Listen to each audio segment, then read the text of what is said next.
In this video, I'm going to talk to you about an uncomfortable truth regarding high blood pressure, so stick around. My name is Dr. Story. I have been in practice for over 25 years. I'm going to give you some realistic advice based on my experience and based on the scientific literature. So let's talk about blood pressure. The first elephant in the room is blood pressure a disease? Well, it is. It has been classified as a disease, meaning that it's its own entity. However, I'm going to make the argument that blood pressure is more of a reaction to disease rather than a disease in and of itself. An analogy would be a heart attack that causes pain down the left arm, and if we classified pain down the left arm as a disease, that seems ridiculous because, of course, the cause is the heart attack, not the actual arm. Blood pressure is more of a reaction to ill health, and let me explain this in detail. And if you have any questions, let me know those questions in the comments. I'd be happy to try to answer some of them. And if you like this type of information, give me a thumbs up, subscribe, all that stuff. So if you are, I hear this a lot sometimes. People say, I'm totally healthy, but I just have high blood pressure. And I think to myself, well, you don't appear healthy, and it appears as though you have a lot of other problems that you seem to be ignoring. If someone is unhealthy and has high blood pressure, that makes sense to people. But if someone is healthy, why on earth would they have high blood pressure? Here's the reason why.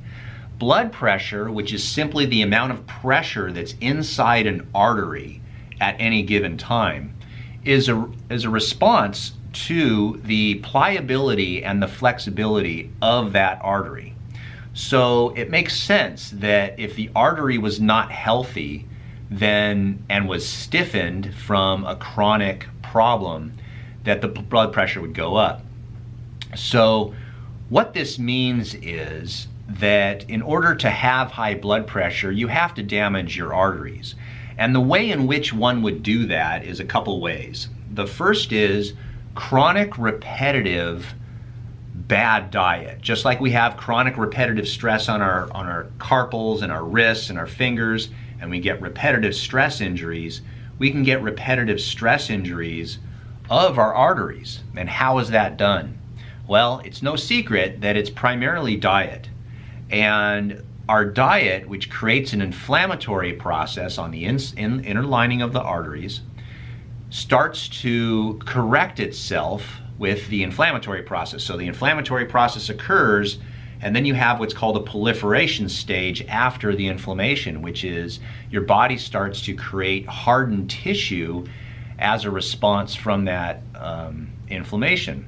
And then your body starts to proliferate more tissue in that area, so the artery starts to close down and stiffens up.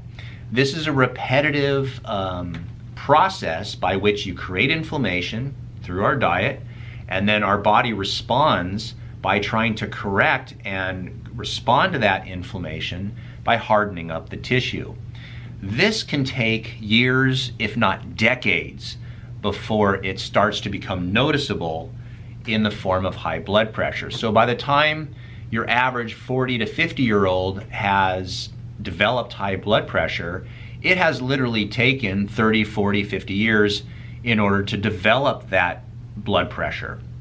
Now, when a person says, I'm totally healthy, I only have high blood pressure, what they actually mean is that they're probably not on other medications. But I'm going to say that 9 out of 10 of my patients say, but I'm totally healthy. All I take is a couple diabetes medications, I take my insulin, I'm on an arrhythmia medication, and I have high blood pressure. I don't get it. And it's like, well, you're not healthy. So the thing that bothers most people, and this is the reason why I made this video, is it's very uncomfortable to talk about, is if you have high blood pressure, there's a great chance that you're really not healthy on the inside, and you have not been for a number of decades. And so how on earth does one reverse that?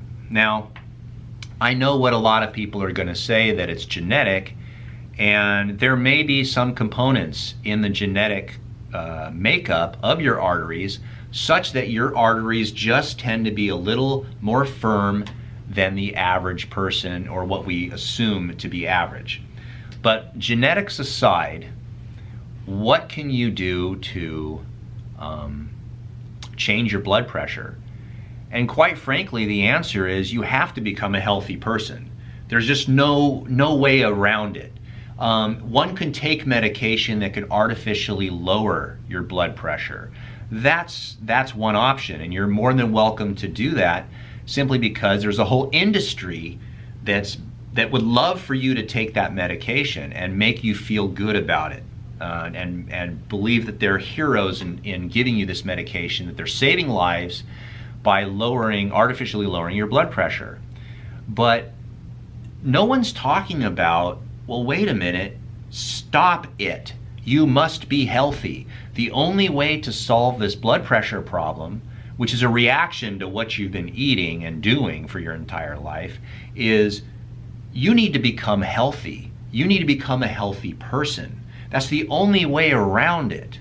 That's the only way to solve the blood pressure. And how long do you have to become a healthy person before the blood pressure starts to change? It doesn't matter. You need to become a healthy person for the rest of your life. That's just the way it goes. And if someone's unwilling to do that, there's a whole industry that will give you a pill or whatever. But what do you do? What do you do if you really desire to be healthy and it's too overwhelming? Well, first of all, I've made over 1,200 videos on my channel, and a lot of them are diet related, so just watch those or watch others.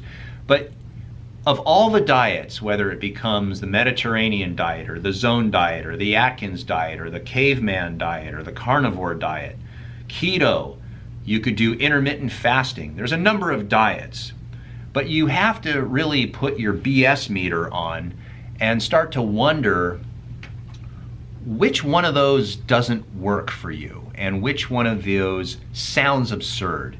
And so you need to really start realizing that health is fairly simple when you think about it. Aside from the emotions of choosing a diet, if you were to just take, just a piece of paper and say, what do I think is a healthy diet? Not based on what people say or what Dr. Story says or what Dr. This guy says, but what do you think would be healthy? Can you come up with and write down a breakfast, lunch, and dinner and snacks that would be healthy? What do you think would make you healthy? And you'll find that it's kind of a balanced solution. And I don't think anybody agrees that only eating one subgroup of food is healthy, but yet there's plenty of diets like that.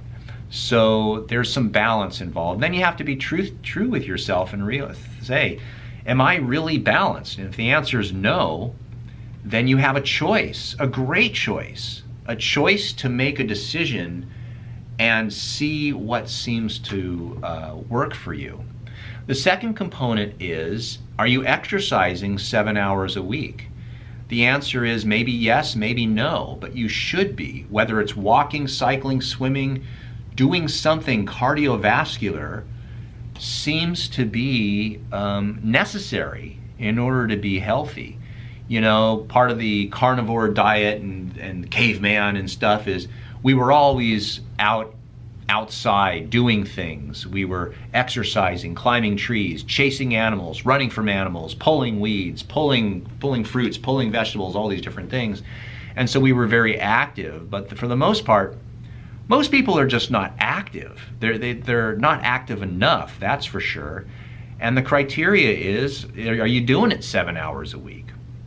The third and final component would be mental. If you are burning both ends of the candle, if you're highly stressed, if you're a type A personality, these are things that, you do need a balance in life. And that's why I made a video a long time ago regarding a breathing technique that is very useful to calm your mind down, calm your emotions down, relax you. And I showed on the video, and I'll put the link right here, I showed on the video exactly how it lowers blood pressure almost instantly. And then if you do that repetitively over a period of time, it has long-lasting benefits, very similar to brushing your teeth. You know, brushing your teeth, it doesn't last forever. You can't just brush your teeth once and expect your teeth to be clean. Well, you can't just breathe once and expect your blood pressure to change forever. So if you do it repetitively, then you'll find much benefit. So hey, if you like this video, give me a thumbs up, subscribe to the channel. If you have any questions about health at all, lay those questions down in the bottom and I'd be happy to look at them and answer them for you.